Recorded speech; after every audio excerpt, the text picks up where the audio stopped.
بسم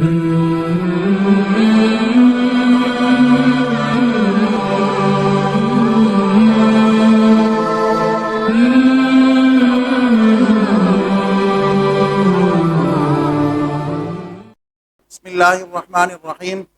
قال النبی صلی اللہ علیہ وسلم حب الدنیا رأس کل خطیئہ.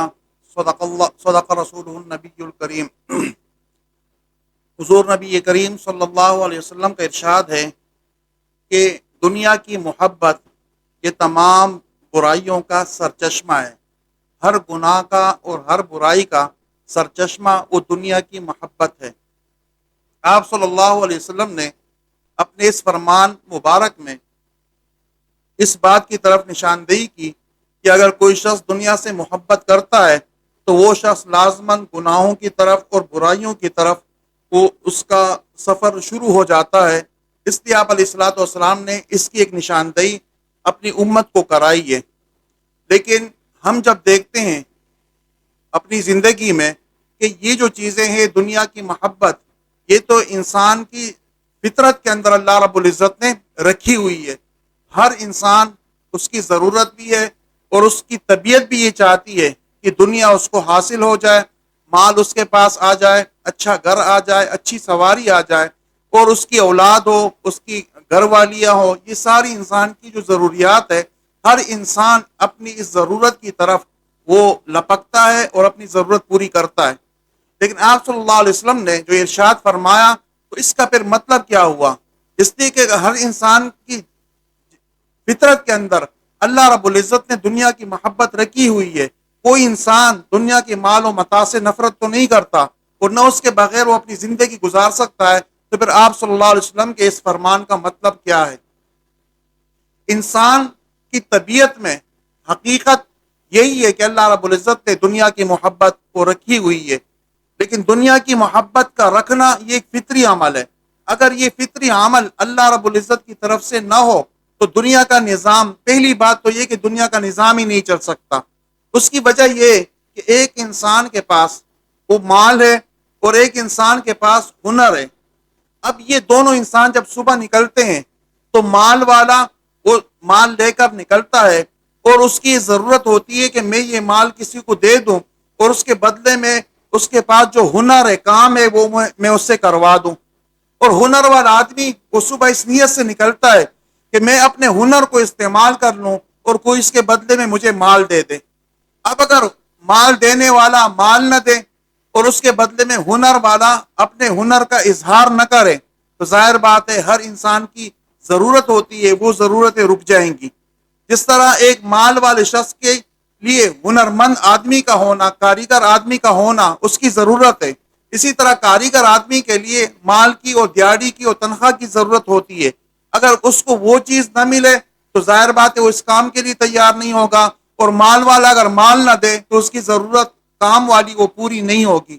تو یہ اللہ رب العزت نے دنیا کا نظام چلانے کے لیے یہ فطری چیز انسان کے دل میں دنیا کی محبت ڈال دی ہے.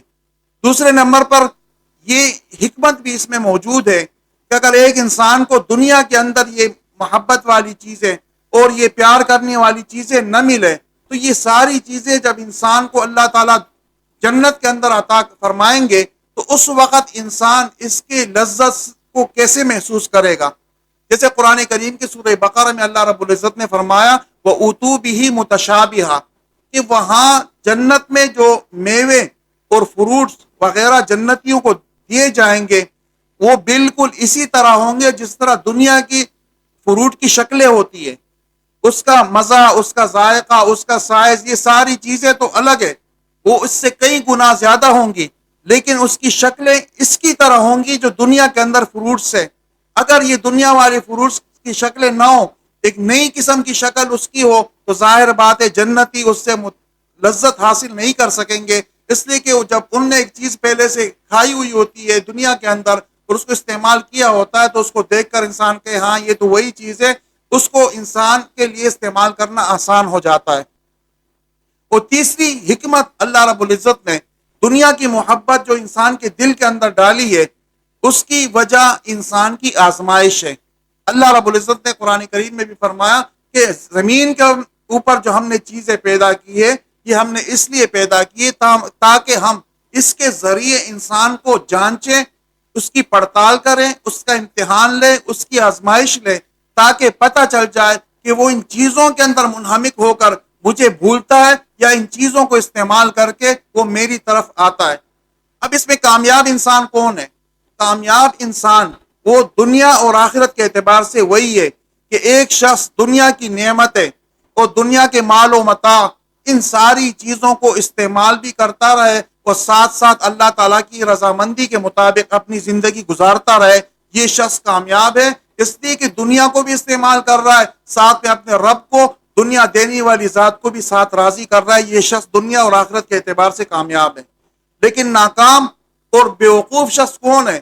جو ان چیزوں کو تو استعمال کر رہا ہے، جس رب نے اس کو یہ ساری چیزیں عطا کی ہوئی ہے، ان چیزوں کو استعمال تو کر رہا ہے، لیکن ان چیزوں کے استعمال میں اتنا منہمک ہو جاتا ہے اور اتنا حرص کا اور ہوس کا شکار ہو جاتا ہے کہ وہ اپنے رب کو بھول جاتا ہے، جس کی وجہ سے وہ اپنے رب کی رضا کے مطابق اپنی زندگی نہیں گزارتا اور ان چیزوں کے حصول میں وہ لوگوں کو اذیت اور تکلیفیں دیتا ہے اور ان کے حقوق چھینتا ہے، جس کی وجہ سے اس کی دنیا بھی خراب ہوتی ہے اور اس کی آخرت بھی خراب ہوتی ہے۔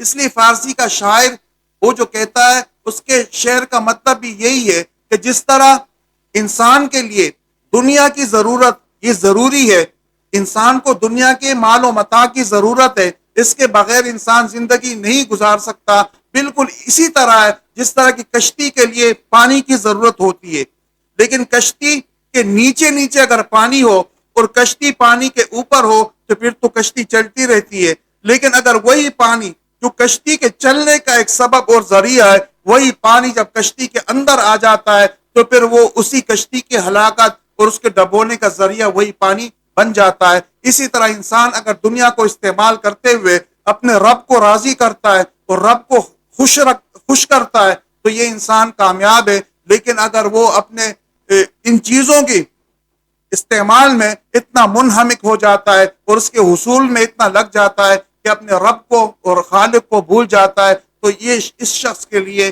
اس کی دنیا کا جو حصول ہے، حاصل ہونا ہے، یہ انسان کی ہلاکت کا ذریعہ بن جاتا ہے۔ اللہ تعالیٰ سے دعا ہے کہ اللہ رب العزت ہمیں دنیا کی چیزوں کو استعمال کرنے کے ساتھ ساتھ اپنی رضا والی زندگی نصیب فرمائے۔ وآخر دعوانا ان الحمد للہ رب العالمین۔